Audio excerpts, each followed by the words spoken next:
Hello students, welcome to my class. In the last video lecture, I taught you present continuous tense, okay?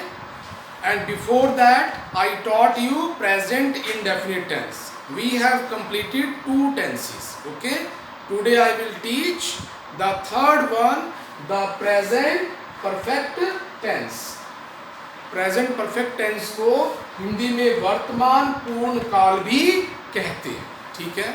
अब सबसे पहले हम इस tense की शुरुआत करने से पहले कुछ बातों को समझते हैं। अब तक हमने जब प्रेजेंट इंडेफिनिट टेंस किया तो वहाँ पर हम लोग वाक्य बोलते थे कि वह इस काम को रोजाना करता है, ठीक है। He does this work daily, ठीक है। फिर जब हमने दूसरा टेंस किया प्रेजेंट कॉन्टिन्यूस टेंस, जिसे प्रेजेंट प्रोग्रेसिव टेंस भी बोलते हैं, उसमें हमने सेंटेंस बोला वह इस काम को कर रहा है, he is doing this work, ठीक है। और आज जो हम लोग टेंस करेंगे प्रेजेंट परफेक्ट टेंस, वहाँ पर कोई भी काम पूरा हो चुका है, ठीक है। अब इन तीनों टेंस में हम लोगों को क्या बात समझनी है कि पहले प्रेजेंट इंडेफिनिट टेंस जो कि सिंपल प्रेजेंट टेंस है, उसमें वाक्य के अंत में ता है, ती है, ते आएगा, ठीक है। प्रेजेंट कॉन्टिन्यूस टेंस जो कि प्रेजेंट प्रोग्रेसिव टेंस भी कहलाता है, इसमें वाक्य के अंत में हिंदी में रहा है, रही है, रहे आएगा, ठीक है।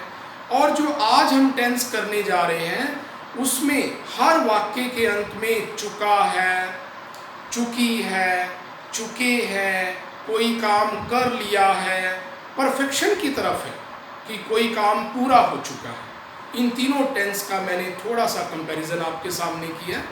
अब जब हम प्रेजेंट परफेक्ट टेंस आज करेंगे, जिसको हम वर्तमान पूर्ण काल बोलते हैं, तो हमने हिंदी की रिकॉग्निशन, जैसे हम लोग इसमें सबसे पहले चीज को समझेंगे कि कोई भी काम पूरा हो चुका है, ठीक है।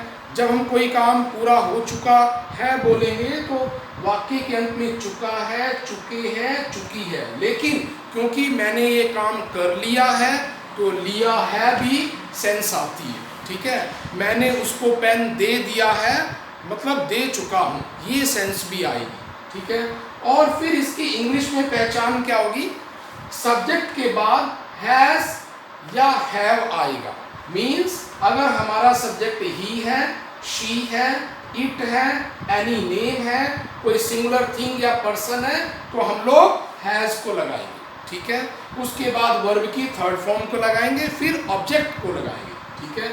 और अगर हमारा सब्जेक्ट आई है, वी है, दे है, यू है, या प्लूरल पर्सन या थिंग, इनमें से एक चीज है, तो हम लोग हैव को लगाएंगे और वर्ब की थर्ड फॉर्म को लगाएंगे, फिर ऑब्जेक्ट को लगाएंगे, ठीक है। ये हमारी इंग्लिश में पहचान है कि हैज आएगा या हैव आएगा अकॉर्डिंग टू सब्जेक्ट और थर्ड फॉर्म आएगी। ये बात आपको प्रेजेंट परफेक्ट टेंस में समझनी है। जब यहाँ पर थर्ड फॉर्म की मैं बात कर रहा हूँ, इट मीन्स अब तक हमने प्रेजेंट इंडेफिनिट टेंस में और प्रेजेंट कॉन्टिन्यूस टेंस में हम लोगों को केवल वर्ब की फर्स्ट फॉर्म की जरूरत थी। जैसे हम लोग प्रेजेंट इंडेफिनिट टेंस को जब हमने किया तो हमें केवल वर्ब की फर्स्ट फॉर्म की जरूरत थी, ठीक है।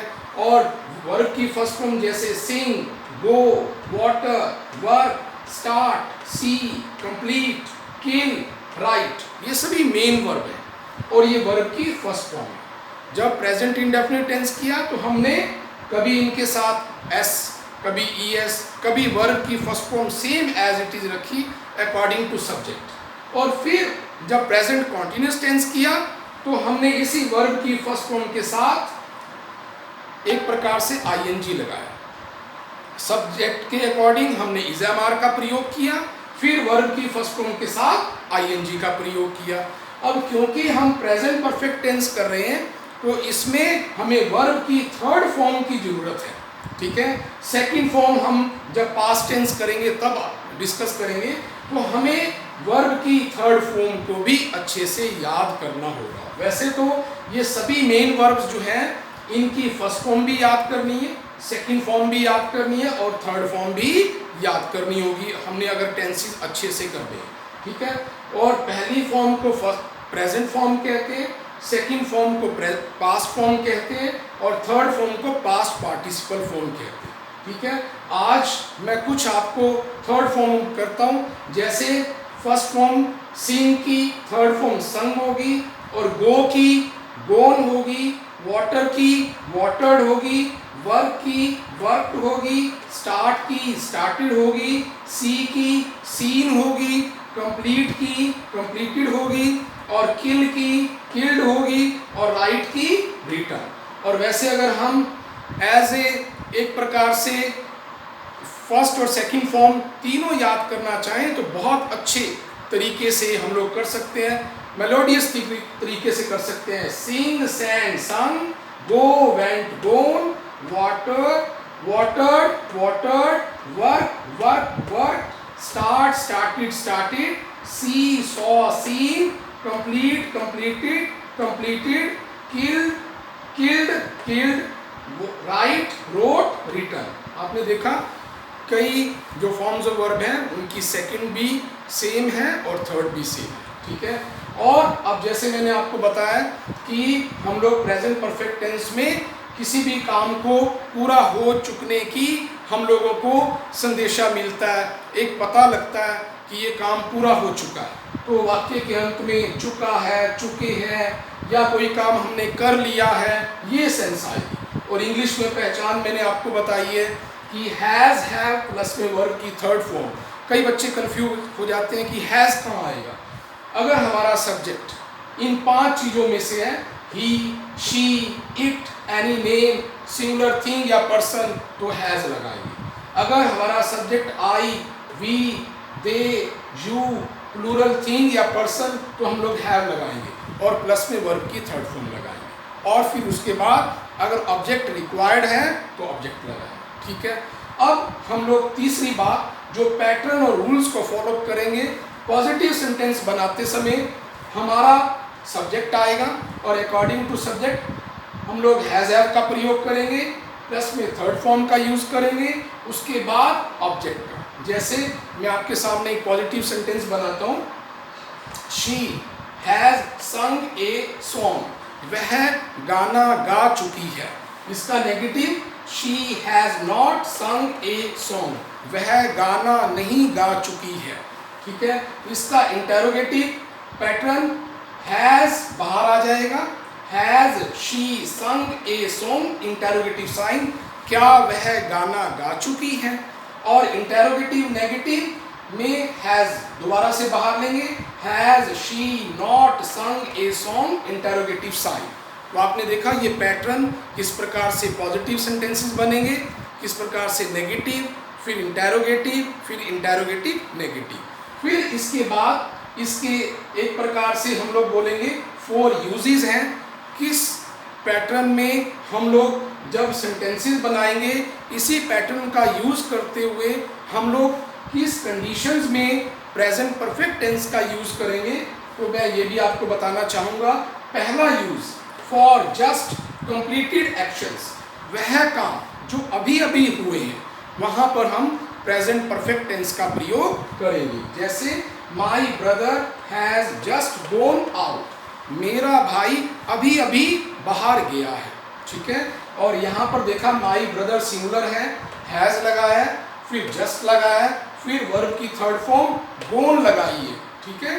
तो मेरा भाई अभी अभी बाहर गया है, इस प्रकार के सेंटेंसेस में हम लोग प्रेजेंट परफेक्ट टेंस का प्रयोग करेंगे। जैसे my sister has recently joined the government job, मेरी छोटी बहन ने या मेरी बहन ने अभी अभी गवर्नमेंट जॉब ज्वाइन की है, रिसेंटली, ठीक है। अब दूसरा जो हम पॉइंट डिस्कस करेंगे जहाँ पर हम प्रेजेंट परफेक्ट टेंस का प्रयोग करेंगे, to express started in past and still going on, it means to express the actions और एनी इवेंट जो कि पास्ट में शुरू हुआ है लेकिन अभी तक भी चल रहा है। जैसे Radhika has worked in this school for 10 years, Radhika इस स्कूल में 10 साल काम कर चुकी है, लेकिन अभी भी काम कर रही है। She is still working in the school. तो जो पास्ट में कोई भी इवेंट है जो अभी तक चल रहा है, वहाँ पर भी हम प्रेजेंट परफेक्ट टेंस का प्रयोग करेंगे। ठीक है। इसके बाद past actions whose time is not specific. Past में कोई एक्शन हुआ है, कोई क्रिया हुई है, कोई मेन वर्ब की क्रिया हुई है और कोई काम हुआ है, लेकिन उसका टाइम स्पेसिफिक नहीं है। जैसे I have seen the Taj Mahal twice. मैं 2 बार ताजमहल देख चुका हूँ, लेकिन मैंने स्पेसिफिक टाइम नहीं बताया कि मैं इस संडे को देख चुका हूँ, या जनवरी में देख चुका हूँ, या मैं दिसंबर में देख चुका हूँ। बस मैंने एक वर्ड दिया ट्वाइस। ऐसा मैं यहाँ पर थ्राइस भी लिख सकता हूँ। I have seen the Taj Mahal thrice. मैं 3 बार ताजमहल को देख चुका हूँ। इसी प्रकार कुछ वर्ड्स हैं ऑलरेडी, जैसे I have already taken my meal. मैंने अपना भोजन ले लिया है, मतलब मैं अपना भोजन कर चुका हूँ। Already word. इसके बाद एवर और नेवर, जैसे have you ever been to Bombay, interrogative sign, क्या तुम कभी बॉम्बे गए हो, जा चुके हो। एवर इस तरीके से हम लोग यूज़ करेंगे और द प्रेजेंट परफेक्ट टेंस का प्रयोग करेंगे। इसी प्रकार अगर मैं बोलूं कि मैंने ताजमहल कभी नहीं देखा है, तो मैं बोलूँगा I have never seen the Taj Mahal. तो स्पेसिफिक टाइम नहीं बताया, लेकिन अगर ट्वाइस आता है, थ्राइस आता है, ऑलरेडी आता है, एवर आता है, नेवर आता है, तो हम लोग द प्रेजेंट परफेक्ट टेंस को यूज़ करेंगे। लेकिन एक बात समझनी है कि वो पास्ट का एक्शन होना चाहिए। ठीक है, कि मैं कभी भी ताजमहल नहीं देख चुका हूँ, या मैं ताजमहल 2 बार देख चुका हूँ। क्या तुम कभी दिल्ली गए हो या जा चुके हो, वहाँ पर एवर का प्रयोग करेंगे। ठीक है। अब फोर्थ जो एक प्रकार से सिचुएशन जहाँ पर द प्रेजेंट परफेक्ट टेंस का प्रयोग करेंगे हम लोग, for the past events whose result is still felt. कोई पास्ट में घटना हुई, लेकिन उसको हम अभी तक भी महसूस कर रहे हैं। जैसे she has watered the garden. उसने अपने बगीचे को पानी दिया है, मतलब वह बगीचे को पानी दे चुकी है, लेकिन बगीचे को पानी देने के बावजूद ऐसा मान के चलिए her clothes are wet now, अभी तक उसके कपड़े गीले हैं। कहने का मतलब है कि पास्ट का कोई एक्शन जिसकी कमी हम लोग प्रेजेंट में महसूस करते हैं। सपोज करो किसी बच्चे ने सभी बिस्किट्स खा लिए, ठीक है, he has eaten all the biscuits. Past में वो खा चुका है, लेकिन वो प्रेजेंट में ये बता रहा है कि जो दूसरा बच्चा खाने के लिए आया उसके लिए कुछ भी नहीं बचा। ठीक है। जैसे he has broken the window, उसने वो विंडो तोड़ दी है, और एट प्रेजेंट में वो विंडो टूटी हुई है। ठीक है। पास्ट में कोई एक्शन हुआ, लेकिन उसका जो इफेक्ट है, उसकी जो फीलिंग है वो प्रेजेंट में है। जैसे मैंने आपको बताया कि उसने बगीचे को पानी दिया, तो बगीचा अभी तक गीला है, या बगीचे को पानी देते समय उसके कपड़े गीले हो गए हैं, वो अभी तक गीले हैं। इसी प्रकार किसी बच्चे ने बिस्किट खा लिया है पास्ट में, लेकिन अभी तक वो बिस्कुट खा चुकने के कारण जो दूसरा बच्चा खाने के लिए आया उसके लिए बिल्कुल भी बिस्कुट नहीं बचे हैं। ऐसे ही कोई विंडो जो है पास्ट में तोड़ी है, लेकिन वो विंडो अभी तक भी टूटी हुई है। तो इन सब चीज़ों को देखते हुए हमें पास्ट एक प्रकार से प्रेजेंट परफेक्ट टेंस का यूज़ करेंगे। तो आपने देखा किस प्रकार से कोई पास्ट का इवेंट है, उसकी फीलिंग जो है वो प्रेजेंट तक आ रही है, या पास्ट का कोई इवेंट है उसमें हम twice, thrice, never, ever, already का यूज़ करेंगे। इसी प्रकार कोई घटना जो है पास्ट में हुई है, लेकिन वो अभी तक चल रही है। ठीक है। और दूसरी बात, जो जस्ट कंप्लीटेड वर्क है, रिसेंटली वर्क है, वहाँ पर भी एक प्रकार से प्रेजेंट परफेक्ट टेंस का प्रयोग करेंगे। तो मुझे लगता है आज का वीडियो आपने बहुत अच्छे से एंजॉय किया। मैंने थोड़ा सा कंपैरिजन के वे से बताया कि कहाँ पर हम लोग प्रेजेंट इंडेफिनिट टेंस का प्रयोग करते हुए किन फॉर्म्स ऑफ वर्क को यूज़ करेंगे। फिर हमने प्रेजेंट कॉन्टिन्यूस टेंस का आपको एक प्रकार से टेंस कराया है, उसका भी मैंने आपको अच्छे से यूज़ बताया। आज मैंने प्रेजेंट परफेक्ट टेंस कराया। इसकी भी मैंने आपको हिंदी रिकॉग्निशन, इंग्लिश रिकॉग्निशन, उसके बाद पैटर्न, उसके बाद एक प्रकार से जो यूजेज है वो भी अच्छे से बताएं।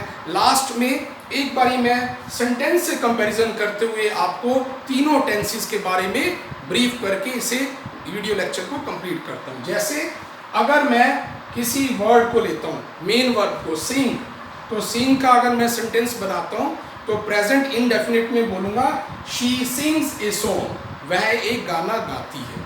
ठीक है, अब मैं इसे प्रेजेंट कॉन्टिन्यूस टेंस में ले जाऊंगा, मैं बोलूँगा she is singing a song, वह एक गाना गा रही है।